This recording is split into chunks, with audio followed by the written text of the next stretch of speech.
Provincial Coordinating Conference nga gipasiugdahan sa Commission on Elections nagpunting sa mga angayang himuon kung adunay mutumaw nga mga emerhensya panahon na sa adlaw sa eleksyon.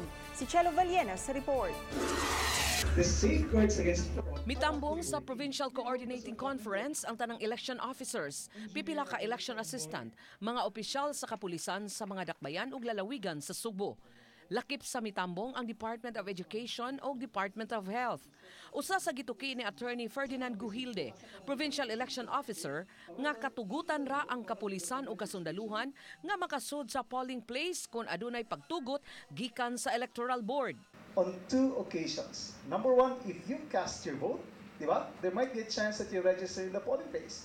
You cast your vote. And number two is, if there is a commotion inside the polling place. Laing gipadayag ni Guhilde nga kung adunay kagubot og maghatag kini og hulga sa kinabuhi sa milangkob sa Electoral Board, mamahimong biyaan ra ang mga official ballot ug ang ubang gamit sa pagpahigayon sa eleksyon.